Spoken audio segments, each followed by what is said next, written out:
திருச்சிற்றம்பலம். தென்னாடுடைய சிவனை போற்றி, எந்நாட்டவர்க்கும் இறைவா போற்றி. அனைவருக்கும் வணக்கம்.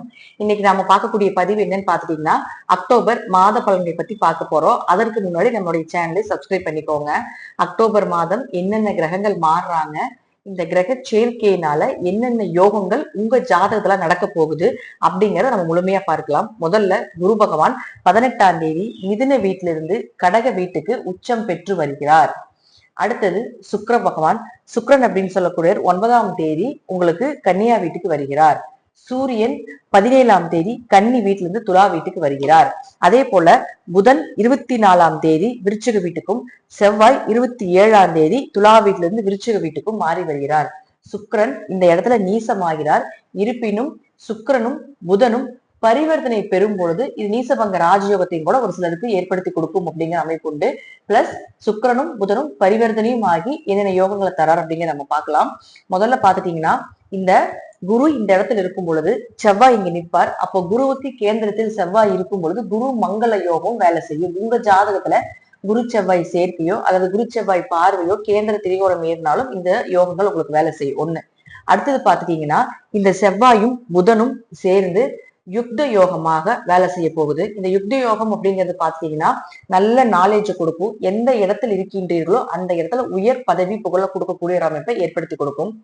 இந்த குருவும் செவ்வாயும் சேர்ந்தால் பாத்துட்டீங்கன்னா, முழுக்க முழுக்க முழுக்க உங்களுக்கு வீடு, மனை, சொத்துக்கள், பெயர் புகழோட வாழக்கூடிய ஒரு அமைப்பு இந்த மாதம் உங்களுக்கு ஏற்படுத்தி கொடுக்க போகுது. அடுத்தது சூரியனும் புதனும் சேர்ந்து புதாத்திய யோகமாக செயல்பட போகுது. சூரியனும் புதனும் சேர்ந்த நல்ல அறிவு, கூர்மையான திறமைகள், கூர்மையான அறிவு, எதை செய்தாலும் அங்க கிங்கா இருக்கக்கூடிய ஒரு அமைப்பு இதெல்லாமே ஏற்படுத்தி கொடுக்க போகிறார். அடுத்தது பாத்துட்டீங்கன்னா, இந்த சூரியனும் செவ்வாயும் சேர்றாங்க. சூரியனும் செவ்வாயும் சேர்ந்தா இதை மகா யோகம்னு சொல்லுவோம். அதே போல பெண்கள் ஜாதகத்திலிருந்து தான் இது மாங்கல்ய தோஷம் அப்படிங்கிறதும் எடுத்துக்கணும். அதே போல சூரியனும் குருவும் சேர்க்கையாகக்கூடிய காலகட்டங்களை கூட சிவராஜ யோகம் வேலை செய்யும். சிவராஜ யோகம் அப்படிங்கிறது பாத்தீங்கன்னா, கோவில் கட்டுறது, உயர் புகழ் பதவி கிடைப்பது, இதெல்லாமே இந்த கிரகங்களுடைய சேர்க்கையினால நடக்கக்கூடிய பலன்கள். இந்த மாதம் இதெல்லாமே உங்க ஜாதகத்தில் இருந்ததுன்னா இன்னும் கூடுதலாக யோகங்கள் வேலை செய்வதற்கான அமைப்பு உண்டு. இப்போ ஒவ்வொரு ஜாதக ரீதியாகவும் ஒவ்வொரு ராசி ரீதியாகவும் நம்ம எப்படி இருக்கும் அப்படிங்கிற நம்ம முழுமையா பார்க்கலாம். கடக ராசிக்குண்டான அக்டோபர் மாத பலன்களை பத்தி பார்க்கலாம். கடக ராசி 2ஆம் இடத்திலேயே கேது சுக்கிரன் இருந்து தடை தாமதம், பண விரயங்கள், பணம் நின்னு போனது எல்லாமே நடந்துட்டு இருக்கும். இப்போ உங்க ராசிக்குள்ளேயே பாத்துட்டீங்கன்னா, பணத்துக்கு கிரகமாக இருக்கக்கூடிய குரு பகவான் உச்சம் பெற்று வரப்போகிறார். அப்ப இந்த மாதம் பாத்துட்டீங்கன்னா, எப்பவுமே ஜென்ம குரு அப்படின்னா நிறைய பிரச்சனைகளை கொடுக்கும். ஜென்மத்துல குரு வந்ததுன்னா இப்ப நிறைய இழக்கிறதெல்லாம் இழந்துருவீங்க அப்படிங்கிறதெல்லாம் சொல்லுவாங்க. ஆனா அது என்னதான் இருந்தாலும் கூட ஜென்ம குரு அப்படின்னு சொன்னா தெய்வ நம்பிக்கை அதிகமாகும். உங்க கூடவே குரு பகவான் அப்படின்னு சொல்லக்கூடிய தெய்வம் கூட இருக்கும். அப்ப என்ன ஆகுன்னா, கெட்ட நபர்களை இழக்க வைப்பார். உங்களை இருக்கக்கூடிய நெகட்டிவ்ல விளக்குவார். உங்ககிட்ட இருக்கக்கூடிய கெட்ட நபர்களுடைய தொடர்புகள், துரோகம் பண்றவங்க, உங்க முதுகுல குத்துறவங்க, இவங்களை எல்லாம் விலக்கி விட்டுருவார். நல்ல மனிதர்களுடைய தொடர்புகளை மட்டுமே ஏற்படுத்தி கொடுப்பார் அப்படிங்கறத ஜென்ம குரு. அப்போ என்ன ஆகும், கெட்டதெல்லாம் விலகி போயிடும். அப்ப குரு யாரு, உங்க ராசிக்கு 9ஆம் அதிபதி. அப்போ 9ஆம் அதிபதி ராசிக்குள்ள வரும் பொழுது வெளிநாடு வெளியூர் பயணங்கள், உயர்கல்வி சார்ந்த விஷயத்துல இருந்து வந்த தடைகள் விலகிறது, தந்தை சொத்துக்கள் கிடைப்பது அல்லது தந்தை மூலமாக உதவிகள் கிடைப்பது, தந்தையினோட ஆரோக்கியம் கொஞ்சம் சிறப்பாக இருக்கிறதுக்கு உண்டான வாய்ப்புகள் இதெல்லாம் ஏற்படுத்தி கொடுத்து விடுவார். அப்ப அவரே 6ஆம் அதிபதி மாதிரி உங்க ராசிக்குள்ள வரும் பொழுது வேலை கிடைக்குங்க. ஃபர்ஸ்ட் அதுதான். 6ஆம் இடம் தான் வேலை, 6ஆம் இடம் தான் கவர்மெண்ட் வேலை, 6ஆம் இடம் தான் கவர்மெண்ட் எக்ஸாம் எழுதுறது எல்லாமே. அப்ப அவர் ராசிக்குள்ள வரும்போது இதெல்லாம் உங்களுக்கு சக்சஸ் ஆக போகுது. நல்ல வேலை கிடைக்க போகுது. எதிர்பார்த்த இடத்துல எதிர்பார்த்ததா நீங்க ஒரு கம்பெனில இருந்து விலகலாம்னு நினைப்பீங்க. அப்போ இதை விட நல்ல கம்பெனியா கிடைக்கணும்னு நினைப்பீங்க, நல்ல சேலரி கிடைக்கணும்னு நினைப்பீங்க. அது எல்லாமே இந்த கடகத்துக்கு போய் நடக்கிறதுக்குள்ளான வாய்ப்புகள் உண்டு. கடன் சார்ந்த விஷயங்கள் விலக போகுது. கடன் அடைக்கிறதுக்கு உண்டான வருமானம் வரப்போகுது. ஏதாவது நோய் ஏதாவது இருக்கு அப்படின்னாலும் அது நல்ல மருத்துவரோ அதாவது அந்த நோய்க்கு நல்ல தீர்வுகளோ கிடைக்கிறதுக்குள்ளான அதீத வாய்ப்புகள் உண்டு. 2ஆம் இடத்துல கேதுதான் கொஞ்சம் பணம் புழக்கத்துல, பணம் கொடுக்கல் வாங்கல மட்டும் கொஞ்சம் கவனமா இருந்தீங்கன்னா சரி. அடுத்தது பாருங்க, சூரியன் 2ஆம் அதிபதியாகி சூரியன் 3ஆம் வீட்டுல நிற்கிறார். அப்ப 2 குடைவர் 3ஆம் வீட்டில் இருந்தால் பொருளாதாரம் வளர போகுது. ஒரு பண வரவு கிடைக்க போகுது உங்களுக்கு. பொருளாதாரமே இல்லாம இருந்தாலும் கூட இந்த காலகட்டங்கள்ல எதிர்பார்த்த பணம் வரப்போகுது. குடும்ப ஒற்றுமையா இருக்க போகுது. அப்ப 17ஆம் தேதிக்கு மேல பாத்துட்டீங்கன்னா உங்களுக்கு சூரியன் அப்படின்னு சொல்லக்கூடிய துலா வீட்டுக்கு வந்து நீசமாகிறார். அப்போ பணம் சார்ந்த விஷயமாக இருந்தாலும் சரி, பொருளாதாரம் சார்ந்த விஷயங்களாக இருந்தாலும் சரி, பேச்சு சார்ந்த விஷயங்களாக இருந்தாலும் சரி, பேச்சுன்னா பாத்துட்டீங்கன்னா இப்போ ஒரு பக்கம் நீங்க போகணும், உங்க பேச்சை அவங்க கேட்கணும் அப்படின்னு நினைச்சீங்கன்னா அது எல்லாமே 17ஆம் தேதிக்கு முன்னாடி வைத்துக் கொள்வது என்பது நல்லது. அதற்கப்புறம் பாத்தீங்கன்னா கொஞ்சம் மீடியமா தான் இருக்கும் பணம் சார்ந்தலாம். அப்ப இந்த மாசத்துக்கு உண்டான பிளானிங் எல்லாமே 17ஆம் தேதிக்கு முன்னாடி வைத்துக் கொண்டால் நீங்க நினைத்ததை விட பெரியதாக எதிர்பார்க்கலாம். அடுத்தது பாருங்க சுக்கிரன். சுக்கிரனை பொறுத்த வரைக்கும் பாத்துட்டீங்கன்னா உங்க ஜாதகத்துக்கு அவர் யார் அப்படின்னா 4 மற்றும் 11ஆம் அதிபதியாகி நீசமாகுது. அப்ப 4 கூடையவர் நீசமானாலும் 3ஆம் அதிபதியும் 12ஆம் அதிபதியாக இருக்கக்கூடிய புதனோட பரிவர்த்தனை பெறுகிறார்.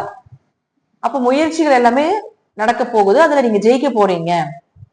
கூட பிறந்தவர்கள் மூலமாக இருந்து வந்த கருத்து வேறுபாடுகள் எல்லாம் விளக்க போகுது. அதே போல ஆரோக்கியம் நல்லா இருக்க போகுதுங்க. உங்களுக்கு இருந்த அந்த நோய் நொடிகள் விலக போகுது. தாயினுடைய ஆரோக்கியமும் தந்தையினுடைய ஆரோக்கியமும் சிறப்பா இருக்க போகுது.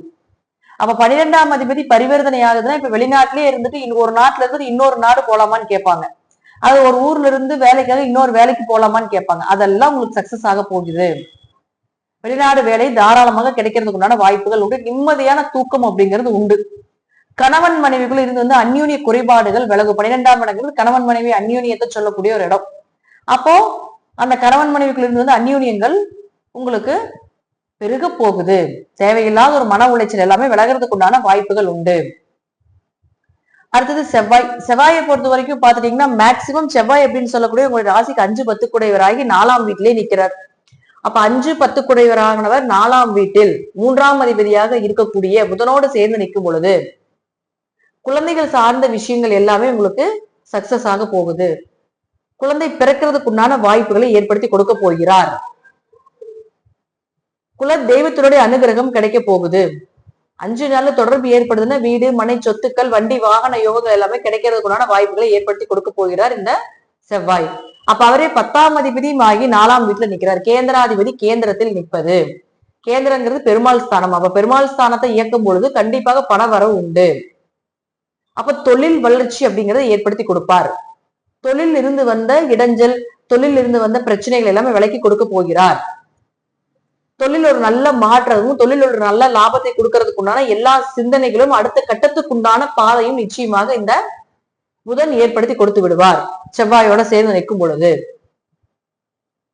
அதே போல சனி பார்க்கணும். அப்ப சனி பகவான் யாருன்னா உங்க ஜாதகத்துக்கு 7 மற்றும் 8ஆம் அதிபதி. உங்க ஜாதகம் வக்கரமாக இருந்தால் திருமணம் சார்ந்த விஷயங்கள் கைகூடி வரப்போகுது.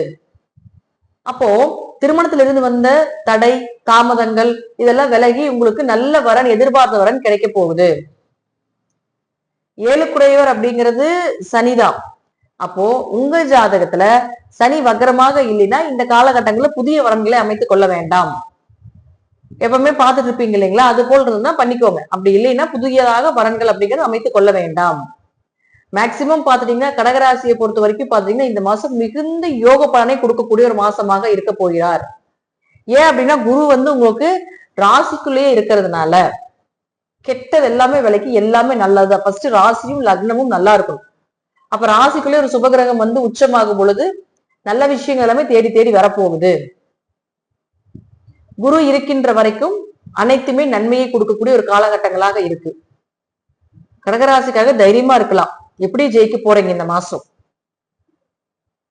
3ஆம் இடம், 4ஆம் இடம் நல்ல பரிவர்த்தனை ஆகி வீடு, மனை, சொத்துக்கள் சார்ந்த விஷயம் உங்களுக்கு சக்சஸ் ஆகிறதுக்கான வாய்ப்புகளையும் ஏற்படுத்தி கொடுக்க போகிறார். இதெல்லாமே ஜாதக ரீதியாகவும் தசாபுத்திகள் ரீதியாகவும் நான் சொல்லக்கூடிய கருத்துக்கள் சிறிது மாறுபடலாம். நன்றி. மீண்டும் ஒரு நல்ல பதிவில் சந்திக்கலாம். திருச்சிற்றம்பலம், தில்லையம்பலம், ஸ்ரீ நரசிம்ம சரணம்.